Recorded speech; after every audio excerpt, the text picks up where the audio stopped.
ಕಶ್ಯಪ್ ಅವ್ರ ಜೊತೆ ಮಾತು ಪ್ರಾರಂಭ ಮಾಡ್ತೀನಿ. ಸರ್, ಪೊಲೀಸರ ದೌರ್ಜನ್ಯ, ಪೊಲೀಸರ ದರ್ಪ, ಪೊಲೀಸರ ದುರಹಂಕಾರದ ಪರಮಾವಧಿ ನಮಗೇನು ಹೊಸ್ತೇನಲ್ಲ. ಆದರೆ ಈ ಒಂದು ಪ್ರಕರಣ ನಮಗೆ ಹೊಸ್ತು ಅನ್ನಿಸ್ತಾ ಇದೆ ಸರ್. ಅಪ್ರಾಪ್ತ ವಯಸ್ಸಿನ ಹುಡುಗರನ್ನ ಹಳೆಯ ಕೇಸಿನ ಹೆಸರಿನಲ್ಲಿ ಕಸ್ಟಡಿಗೆ ತೆಗೆದುಕೊಳ್ಳೋದು ಬಿಟ್ಟು ಯಾವುದೋ ನಿರ್ಜನ ಪ್ರದೇಶಕ್ಕೆ ಕರ್ಕೊಂಡು ಹೋಗಿದ್ದಂತೆ ಪೊಲೀಸ್. ಅಲ್ಲಿ ಮಾಡಿರೋ ಅಧ್ವಾನ ಇದೆಯಲ್ಲ, ನಾನು ಬಾಯಿಂದ ಉಚ್ಚಾರ ಮಾಡೋದಕ್ಕೂ ಕೂಡ ಸಾಧ್ಯ ಇಲ್ಲ. ಸರ್, ಏನು ಹೇಳ್ತೀರಾ ಈ ಪ್ರಕರಣದ ಬಗ್ಗೆ? First reaction. ಸರ್, ಈಗ ಕರ್ನಾಟಕ ರಾಜ್ಯದ ಪೊಲೀಸ್ ಏನಿದೆ ಅದು ಅಂತಾರಾಷ್ಟ್ರೀಯ ಮಟ್ಟದಲ್ಲೂ ಕೂಡ ತನ್ನದೇ ಆದ ರೀತಿಯಲ್ಲಿ ಖ್ಯಾತಿ ಪಡೆದಿದೆ. ಇನ್ವೆಸ್ಟಿಗೇಷನ್ನು, ಪೊಲೀಸ್ ಇಲಾಖೆಗೆ ಒಳ್ಳೆಯ ಹೆಸರಿದೆ. ಅಲ್ಲಿ ಒಳಗಡೆ ಸೇರಿಕೊಂಡಿರ್ತಕ್ಕಂಥ ಕೆಲವು ಕೆಟ್ಟ ಕ್ಯಾರೆಕ್ಟರ್ಗಳು ಈ ಇಲಾಖೆಗೆ ಅಗೌರವ ತರತಕ್ಕಂಥ ಕೆಲಸಗಳು ಮಾಡ್ತಾಯಿದೆ. ಈ ನೋಡಿ, ಸುಮಾರು 10 ಮಾಹಿತಿ ಪ್ರಕಾರ ಕಳೆದ ಈ ಒಂದು ವರ್ಷಗಳಿಂದ 154 ಸಿಬ್ಬಂದಿಗಳನ್ನು ಅದರಲ್ಲಿ ಪೊಲೀಸ್ ಕಾನ್ಸ್ಟೇಬಲಿಂದ ಹಿಡಿದು ಹಿರಿಯ ಪೊಲೀಸ್ ಅಧಿಕಾರಿಗಳ ತನಕ ಕೂಡ ಸರ್ಕಾರ ಅವ್ರನ್ನ ಅಮಾನತುಗೊಳಿಸಿದೆ. ಸರ್ಕಾರ ಕೂಡ ಸಸ್ಪೆಂಡ್ ಮಾಡಿದೆ ಅವ್ರನ್ನ. ಏನು ಕಾರಣ ಸಸ್ಪೆಂಡ್ ಮಾಡೋದಕ್ಕೆ? ಒಂದಲ್ಲ, ಎರಡಲ್ಲ, ಮೂರಲ್ಲ. ನೀವು ಪಟ್ಟಿ ಮಾಡ್ತಾ ಹೋದಾಗ ಸುಮಾರು ಸಿಗುತ್ತೆ. ಯಾವುದು ಹಣದರೋಡೆ, ಏನೋ ಮೊಫಿ ಮಾಫಿಯಾ, ಡ್ರಗ್ ಜೊತೆ ಶಾಮೀಲಾಗೋದು, ಬ್ರೋತಲ್ ಜೊತೆ ಶಾಮೀಲಾಗೋದು, ಇವೆಲ್ಲ ನಿಮಗೆ ಪಟ್ಟಿಗಳು ಮಾಡ್ತಾ ಹೋದಾಗ ನಿಮಗೆ ಸುಮಾರು ಪಟ್ಟಿಗಳು ಸಿಗ್ತವೆ. ಇಲ್ಲಿ ಪ್ರಶ್ನೆ ಹುಟ್ಟೋದು ಏನಂತಂದರೆ, ಇದು ರಾಜಕೀಯ ಮತ್ತು ಆಡಳಿತ ವ್ಯವಸ್ಥೆ ಇರತಕ್ಕಂಥ ಅಪವಿತ್ರ ಮೈತ್ರಿ ಇದೆಯಲ್ಲ, ಇವು ಅವ್ರನ್ನ ಕಾಪಾಡೋದಿರತಕ್ಕಂಥ ಕೆಟ್ಟ ಧೈರ್ಯ ಇದೆ. ನಾನೇನು ಬೇಕಾದ್ರೆ ಮಾಡಿ ಜಯಿಸ್ಕೊಳ್ಬಲ್ಲೆ ಅನ್ನತಕ್ಕಂಥ ಆ ಧೋರಣೆ ಪ್ರತಿ ಪೊಲೀಸ್ ಅಧಿಕಾರಿ, ಬರೀ ಆ ಪೊಲೀಸ್ ಅಧಿಕಾರಿ ಇಲ್ಲ, ಪ್ರತಿಯೊಬ್ಬ ಆಡಳಿತ ಅಧಿಕಾರಿಗೂ ಒಂದು ಬಂದುಬಿಟ್ಟಿದೆ. ನಾನೇನು ಬೇಡದ್ರೆ ಜಯಿಸ್ಕೊಳ್ತೀನಿ ಅನ್ನತಕ್ಕಂಥದ್ದು. ಈ ನೋಡಿ, ಲಾಸ್ಟ್ ಟೈಮ್ ಕೂಡ ನಿಮ್ಗೆ ನೆನಪಿರ್ಬೇಕು, ಒಂದು ಕಡೆ ತಮ್ಮ ಚಾನಲೆಲ್ಲ ಬಂದಿತ್ತದು. ಒಬ್ಬ ವ್ಯಕ್ತಿನ ಹಿಡ್ದಾಕಿದ್ರು, ಲೋಕಾಯುಕ್ತರು ಹಿಡ್ದಾಕಿದಾಗ ಆತ ಸ್ಟ್ರೀಟಲ್ಲಿ ಕಿರ್ಚ್ಕೋತಾನೆ. ಏನೋ ಆಜೀಫ್ ಅವನು ಏನೋ ನಾನು ಭಾಳ ದೊಡ್ಡ ಗರಂದಾರಿ ಕೆಲಸ ಮಾಡಿದ್ದೀನಿ ಅಂತೇಳಿ ಕಿರ್ಚ್ಕೊಳ್ತಾನೆ. ಒಬ್ಬ ಪೊಲೀಸ್ ಸೇಮ್ ರ್ಯಾಂಕ್ ಅವನು ಕೂಡ.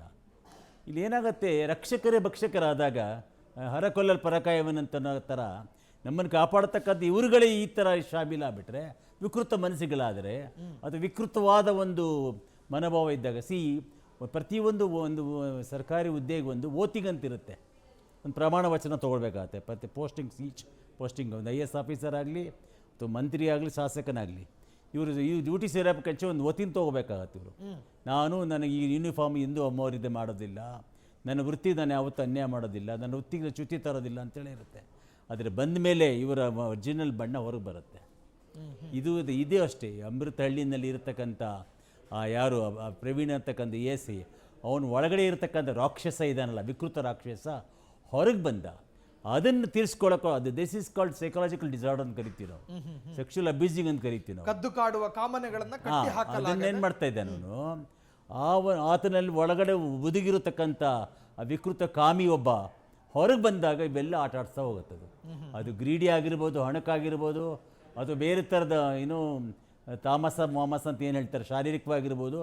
ಇದು ಇದು ಇದು ಇದು ನಡೆದಿದೆ. ಇದು ಆ್ಯಕ್ಚುಲಿ ಇದು ಬಹುಶಃ ಪೊಲೀಸ್ ಇಲಾಖೆ ಆಗಲಿ ಅಥವಾ ಯಾವುದೇ ಸರ್ಕಾರದ ಯಾವುದೇ ಒಂದು ಯಂತ್ರಾಂಗ ಆಗಲಿ ಇವನು ಕ್ಷಮೆಗೆ ಅರ್ಹನಲ್ಲ ಇವರು. ಆಮೇಲೆ ಪೋಕೋ ಕೇಸ್ ಬಿದ್ದರೆ ನಿಮ್ಗೆ ಚೆನ್ನಾಗಿ ಗೊತ್ತದು. ಒಂದ್ಸಲ ಪೋಕೋ ಕೇಸ್ ಬಿದ್ದರೆ ಬೇಲ್ ಇಲ್ಲ, ವಾರಂಟು ಇಲ್ಲ, ಅದಕ್ಕೆ ಸ್ಟ್ರೈಟ್ ಅವೇ 20 ವರ್ಷ ಜೈಲು. ಅದು 100% ಕನ್ಫರ್ಮ್. ಅದು ಈ ಥರ ಸುಮಾರು ಜನಗಳು. ಇನ್ನೊಂದು ಏನಂತಂದರೆ, ಆಡಳಿತ ವ್ಯವಸ್ಥೆ ಒಳಗೆ ಇರತಕ್ಕಂಥ ಒಂದು ಮೈತ್ರಿ ಇದೆಯಲ್ಲ, ಅವೇನು ಮಾಡ್ತವೆ ಅಂದರೆ, ಏನು ಶಿಕ್ಷೆಗೆ ಒಳಪಡತಕ್ಕಂಥವ್ರಿಗೆ ನಿಧಾನ ದ್ರೋಹ ಅಂತ ಕರಿತೀವಿ. ನಿಧಾನವಾಗಿ ಅದನ್ನು ಅಡಾಪ್ಟೇಷನ್ ಮಾಡ್ತಾ ಜನಗಳ ಮನದಾಳದಿಂದ ತೆಗೆದು ಬಿಡ್ತಾರೆ. ಅದನ್ನು ಎರೇಸ್ ಮಾಡ್ತಾ ಹೋಗ್ತಾ ಇರೋದು. ಕೊನೆಗೆ ಏನಾಗುತ್ತೆ, ಒಂದು ಫೈನ್ ಡೇ ಅದು ಕೊನೆಗೆ ಗೊತ್ತೇ ಆಗೋದಿಲ್ಲ. ನಿಮ್ಗೆ ಅನಿಸುತ್ತೆ, ಅವ್ನು ಮೊನ್ನೆ ಹಿಡ್ದಾಕಿದ್ರಲ್ಲ ಅವನಿಗೆ, ಅದೇ ಬೇರೆ ಪೋಸ್ಟಿಂಗ್ನಲ್ಲಿ ಇದ್ದಾನಲ್ಲ ಅನ್ಸ್ಬಿಡುತ್ತೆ ನಿಮಗೆ. ವ್ಯವಸ್ಥೆಯ ಒಂದು ಕೈಗನ್ನಡಿ ಅದು. ಇಲ್ಲಿ ಏನಂತಂದರೆ, ಈಗ ಇದಲ್ಲಾದರೂ ಕೂಡ ಎಚ್ಚೆತ್ಕೋಬೇಕೀಗ. ಈ ನಾಳೆಯಿಂದ ಏನಾಗತ್ತೆ ಅಂತಂದರೆ, ಪ್ರತಿ ಪೊಲೀಸ್ ಸ್ಟೇಷನ್ಗೆ ಯಾವ್ದಾದ್ರು ಬಂದು ಹುಡುಗ ಏನಾದ್ರು ಹೋದರೆ ಮತ್ತು ಯಾವ್ದಾದ್ರು ಒಂದು ಬಾಲಕ ಹೋದಾಗ ಅವ್ನು ಹೆದರ್ಕೋಬೇಕಾಗತ್ತೆ. ನಾಳೆ ನನಗೇನು ಮಾಡ್ತಾರೋ, ನನಗೆ ಎಲ್ಲಿ ಬಟ್ಟೆ ಬೀಸ್ತಾರೋ, ಎಲ್ಲಿ ಕರ್ಕೊಂಡು ಹೋಗ್ತಾರೋ ನನಗೆ ಅಂತಕ್ಕಂಥ ಹೆದರಿಕೆ ಬರುತ್ತೆ. ಎಸ್ ಸರ್, ಈಗ ನಾವು ಇಡೀ ಸಿಸ್ಟಮನ್ನೇ ಕಟಕಟೆಯಲ್ಲಿ ನಿಲ್ಲಿಸ್ತೀವಿ. ಪೊಲೀಸ್ ಇಲಾಖೆಯನ್ನು ಅಥವಾ ಹೋಮ್ ಮಿನಿಸ್ಟರನ್ನೇ ನಾವು ಕಟಕಟೆಯಲ್ಲಿ ನಿಲ್ಲಿಸ್ತೀವಿ. ಸರ್, ನಾವು ಪೊಲೀಸರು ತಪ್ಪು ಮಾಡಿದಾಗ ಏನು ತಪ್ಪು ಮಾಡಿದ್ದಾನೆ ಅಂತ ಹುಡುಕೋದಕ್ಕೆ ಟೆಕ್ನಾಲಜಿ ಇದೆ. ಆದರೆ ಈ ಪೊಲೀಸರ ಆ ಮನಸ್ಸಿನಲ್ಲಿ ಓಡಾಡುವಂಥ ವಿಕೃತ ಯೋಚನೆಯನ್ನು ನಾವು ಹೆಂಗ್ರಿ ಸರ್ ಪತ್ತೆ ಹಚ್ಚೋದು? ಹಂಗಲ್ಲ. ಇಲ್ಲಿ ಏನಾಗೋದು ಗೊತ್ತಾ ಸರ್, ಪ್ರತಿ ಪೊಲೀಸಿಗೆ ಅವ್ರದ್ದೇ ಆಗ್ತಕ್ಕಂಥ ಬೌಂಡ್ರಿ ಇದೆ. ಪೊಲೀಸ್ ಅಧಿಕಾರಿ ನೋಡಿ ಸರ್, ಈಗ ಒಂದು ಭಾಳಷ್ಟು ಇದೊಂದು ಇಲ್ಲಿ ಅಂತಲ್ಲ, ಇಡೀ ಪೊಲೀಸ್ ಇಲಾಖೆ ಮೇಲೆ ಒಂದು ಸರ್ಜರಿ ಆಗಬೇಕು.